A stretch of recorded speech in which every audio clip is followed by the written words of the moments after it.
Hello everyone, welcome to this lecture.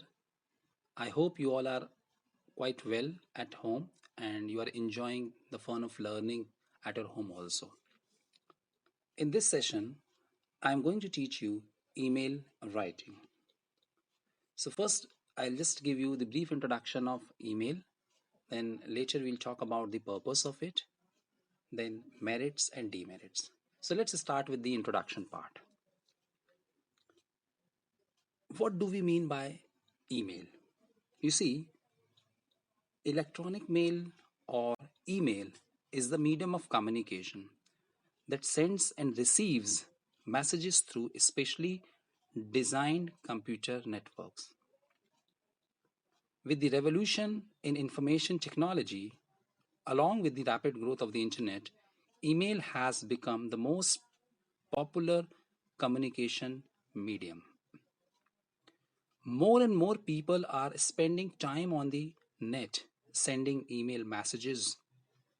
There's no doubt that due to its high speed, low cost, efficiency, email is today one of the most important channels of communication. Of course, there are other channels of communication also. We can also communicate through letters, memos, but like business letters and memos, email messages help to reinforce professional and business relations. Every day, business dealings and ordinary activities of business would not be possible without email. Email can be used both as a means to reach out to people outside an organization and to send information within an organization. That means it can function both the roles, internal as well as external communication. It is used within organizations through specially designed internal computer networks. There are other things also we should know about email. We need effective email writing skills because email can be an important communications channels between us and our peers, subordinates, superiors, other colleagues, customers, and several other people we interact with regularly. We may have no we may have to write a number of email messages every day, as emails are faster than letters and memos. They are used for quick transmission of information and ideas. Now, talking about the purpose of an email, as you know that email plays very important role in daily communication also, particularly the professional world. So let's look at the purpose of an email writing. You see, emails serve several purposes, which may include conveying routine information such as new products or services being introduced, new policy changes, introduction of new procedures, new market strategies being followed, and so on. Then we have the second point is requesting information or additional resources. The third point is inviting the readers to business meetings, conferences, seminars, workshops, or symposiums. It also contains proposals or requests for proposals. It is also used for seeking explanation or clarifications. The other points are equally important, like it describes problems. It also helps us to persuade the reader to take an action. Last, which is quite important, the feedback. It also helps us to give feedback, suggestions, or recommendations. So these are the purposes of email writing, and I'm sure these are the purpose that we encounter every day. Therefore, an email writing becomes integral part of communication, and it plays very important role in communication also.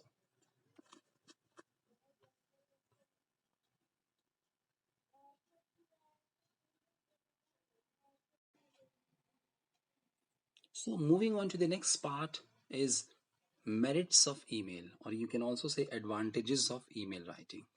So there are different advantages of email writing. The first one is, as you can see on the screen, speed. Number two, low cost. Three, quick distribution. Four, flexibility. Five, easy attachment. And last is easy upward communication.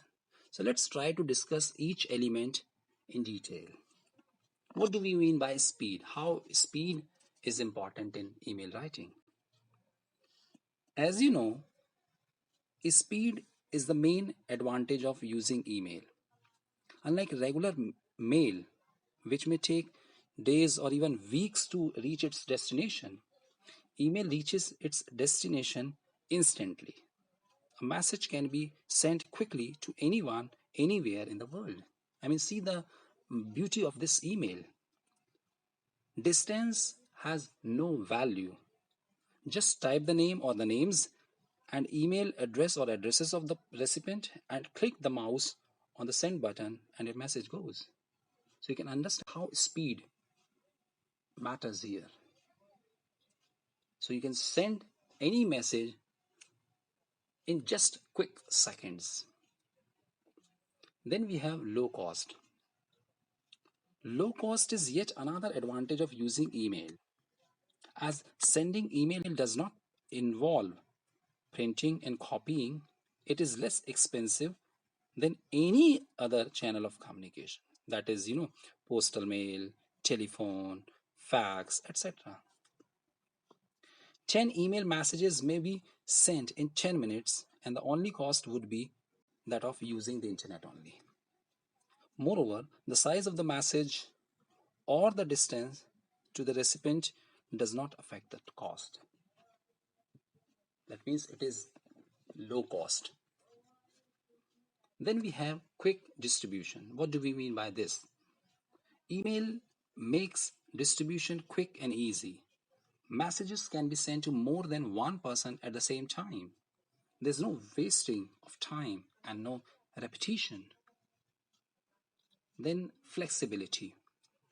Email allows complete flexibility during composing and drafting. While using email, the sender may edit, revise, modify, and redesign his or her message without printing and copying it. You can easily reshape email messages before sending to anyone. Moreover, you have the flexibility to receive or compose emails as per your convenience. Then we have easy attachments. You see, when you write an email, sometimes you need to attach certain things also.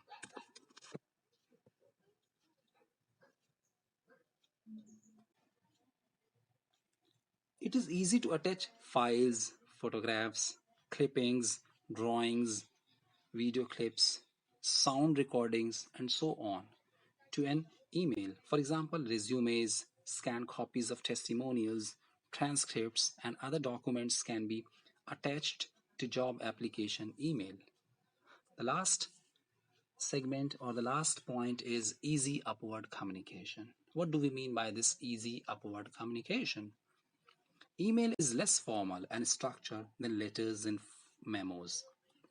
It is normally in the form of private dialogue, where the sender wants to say something and expects a response to the message. Thus, email promotes easier upward communication. While using email, the sender need not worry about a formal and fixed style of communication.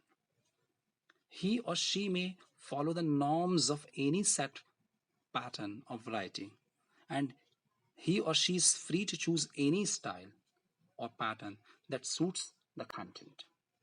So, this is the merits of email writing. I'm sure It will help you a lot when you write an email.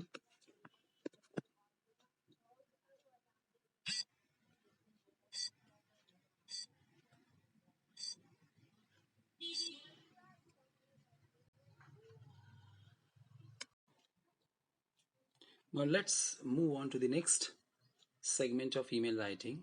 That means the chief characteristics of effective email. As you know that the effective email should be concise, it should be correct, clear. The tone that you use in an email should be conversational, and the theme should be single. What do we mean by all these expressions? So let's start with the introduction. You see, professionals need to use email frequently. In fact, the use of email for business and professional communication purposes continues to expand due to its tremendous advantages. It has become the most common professional communication medium. It is replacing printed memos in several organizations by playing a more important role in the dissemination of ideas and information. Good email messages share certain characteristics, which include conciseness, accuracy, clarity, conversational tone, and single theme. The first point is concise. Conciseness is the most important characteristic of a successful email message. An email should not contain unnecessary information. That means the information should be very relevant. Unnecessary explanations, repetitions, wordy expressions, and exaggeration should be avoided. Ideas should be organized in such a way that the email makes its point with the fewest words possible. The reader may not be interested or have the time in very long and detailed messages, so it's always advisable to use message in very few words. Then we have accuracy. You see, accuracy is crucial to successful email writing. Correct format and structure should be used. Correct email address should be written. Messages may bounce if incorrect email address is written. The content of the email should be checked for factual accuracy as well. Email messages should be edited for spelling, punctuation, and grammatical mistakes as well. Then we have clarity. Whatever you write in email, that should be clear in nature.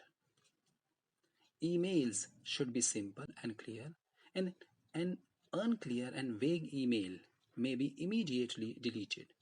Simple, familiar, direct, and specific words, appropriate linkers, and transitional signals should be used to form short sentences and paragraphs. Then we have conversational tone. The tone of email messages are usually formal but conversational. Most of the time, we believe that when we write a message, it should be formal. Of course, it should be formal, but it doesn't. It does not mean that you should use very difficult words. That is very unfamiliar or uncommon to common people. So always use simple words. It is better to use a tone which gives a personal touch to emails. However, one should avoid being too informal or emotional. It is not necessary that you become emotional when you write an email. So that is also, again, that will lead to a problem. The challenge is to maintain professionalism. I repeat, the challenge is to maintain professionalism without being too formal. Although first person pronouns, that is I, we, and conversational contractions, for example, you will, he'll, she will, can't, don't, doesn't, etc., may be used. Standard writing techniques should be used and professional writing conventions followed. Last expression is single theme. Always remember that an email single theme should be there. A successful email message deals only with one topic. In order to be, if you want to become very effective, so you should use single theme. You need to focus on a single theme. Develop a single theme logically. It is possible that you can relate ideas, but that should be, subordinated. But the theme should be single only. So these are the tricks, or these are the tips you should know when you write an email. I'm sure that it will help you a lot when you compose an email. The next part of an email writing is its structure. As you can see on the screen, that the structure of an email constitutes certain elements. We have got, heading, salutation, body, closing, and signature. So in each email, you will find these elements everywhere. Now, the point is how to write an effective email. So we should also be aware of the format used in an email writing. Formatting email messages demands awareness of current email conventions and standard practices.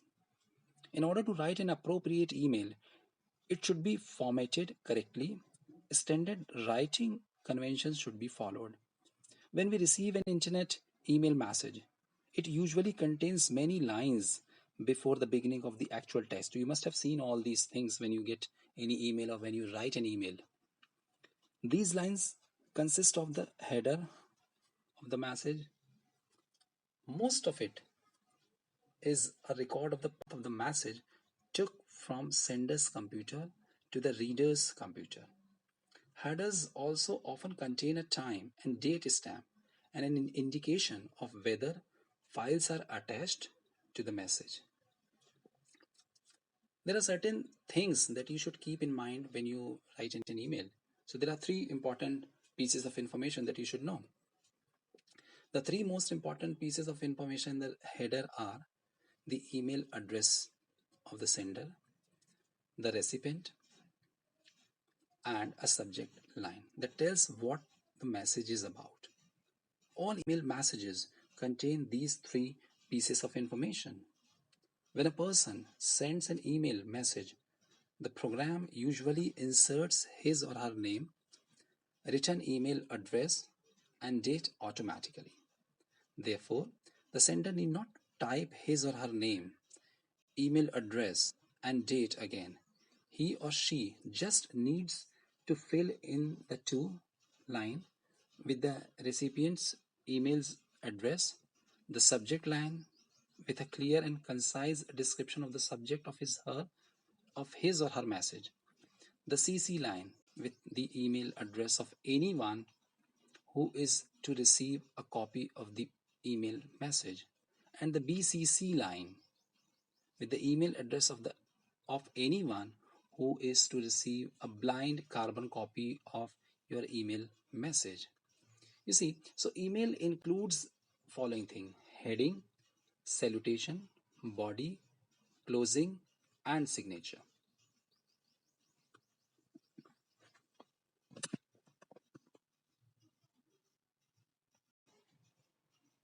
So let's start with the heading part. The heading segment of an email includes the following six elements: date, from, to, subject, CC, and BCC. So let's start with the date part. The date line indicates the date the email was written. It includes the day, month, year, and the exact time. While sending an email message, the date line usually appears automatically. As you can see in the example, the day is Saturday, and let's say the date is 28th March 2020, and this is the last is 10:05. That means this is the timing. So this way you can write the date. Then we have from. The from line contains the sender's name and email address. The name does not include any personal title such as Miss Mrs., Mr., or Doctor. While sending an email message, the return address usually appears automatically. So you can write the name like this. For example, let's say Vimal Kumar. So this is the name of the person, and the email ID is like this, vimalcifl@gmail.com. So this way you can write the heading where the from part can be written like this, as you can see on the screen. Then we have to. So to part is also the same as from. The to line includes the recipient's email address. So the email address is vimalcifl@gmail. So this is to part. Then we have subject. The subject line summarizes the topic of the email in a few words. It includes clear and complete information about the theme of the email in phrase form. That means you should not use clause. That means you should not use verb here. You should only use the subject line in phrase form. For example, let's take the example English Language Teachers Association of India Conference 2020. So this is the example of the subject. Then we have CC. The CC line, or you can also call it carbon copy, may include the email address of anyone who is to receive a copy of the email message. It is an optional line. It is not always necessary that you write something like this. So let's say my student at mpdnlu.ac.in. So this is you can write in in CC column. The last element is BCC. The BCC line, or you can also call blind carbon copy, may include the email address of anyone who is to receive a blind copy of the email message. This email address mentioned in the BCC line would not visible to other recipients in the to or CC fields. It is an optional line, so it is not always necessary that you include BCC also. It is the optional element. So you can write like this, abc@mpdnlu.ac.in. So this is how you can write the heading part. I'm sure it is very easy to understand. The last part is of this presentation is the salutation, body, closing, signature. So let's try to understand what do we mean by all these expressions. Let's start with the salutation. A salutation should be used like you can use dear Dr. Sharma, dear Professor Gupta, dear Maya, something like this. If email is being used as a means to reach out to people outside the sender's organization, the same name as in the to line can be used with personal title such as Ms., Mrs., Mr., or Doctor. However, salutation may be omitted if the email is being used to send information inside the sender's organization. Then the second part is body. This is very important in any email because this is the core or the central idea of an email. The body of an email message describes, explains, and discusses the central idea of the email. The content of the email should be organized carefully. The first paragraph may begin with a friendly opening followed by a statement of the main point. In the next paragraph, you should begin by justifying the importance of the main point. In the next few paragraphs, justification should be continued along with the background information and supporting details. The closing paragraph should restate the purpose of the email and, in some cases, request some type of action also. The last is, no, not the last, the closing part. In, an external email message may be concluded with an appropriate closing, such as best regards. Sometimes you can also write kind regards, regards only, sincerely, yours faithfully, thank you and regards, all the best, and so on. The last part is signature. The signature line in an email message generally contains only the writer's name, but it is also possible that you can use the title and the organization of the sender also. So this is the end of my presentation, and I'm sure you must have learned so many things from this lecture about the email writing. Even in case you have any problem regarding the structure, the heading, the chief characteristics, you just write to me and I'll immediately respond to you.